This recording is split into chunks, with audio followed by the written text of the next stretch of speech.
We saw you last year for the director on Without Blood. You're back this year playing a director in Couture. How personal was this movie for you, especially with the personal connections to this role?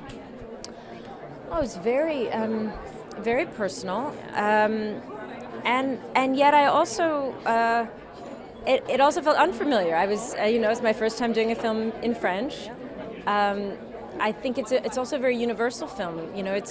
I think hopefully you watch it, you don't think that way. You just think this is the way the world is. But when you're watching it, there's the character from France, from America, from Sudan.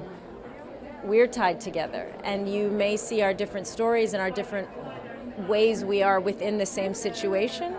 But I think you also walk away seeing us in a sisterhood, and that we have more in common than not in many ways. And I think that's really beautiful. So that was new and that was surprising. I love that. Thank We've you. seen many movies about fashion. Like, what do you feel like this one would be unique for? Well, because I think it's not really about fashion, and where it touches on fashion, I think it's not superficial and judgmental on fashion.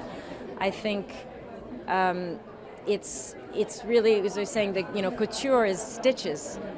So when you think of stitches and stitching lives, stitching clothing, stitching surgery, we understand that it's more about, there are many ways of thinking of the fabric, the stitches.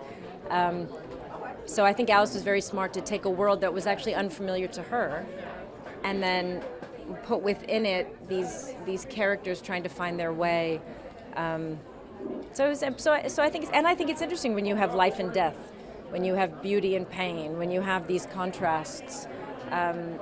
You can put forward even more when she's on the phone with her mother in Sudan, and she's walking on a thing and trying to figure. You're really, without there being this kind of, it's not pretentious and it's not judgmental. It's just laying out some of these aspects of life that hopefully are interesting to people.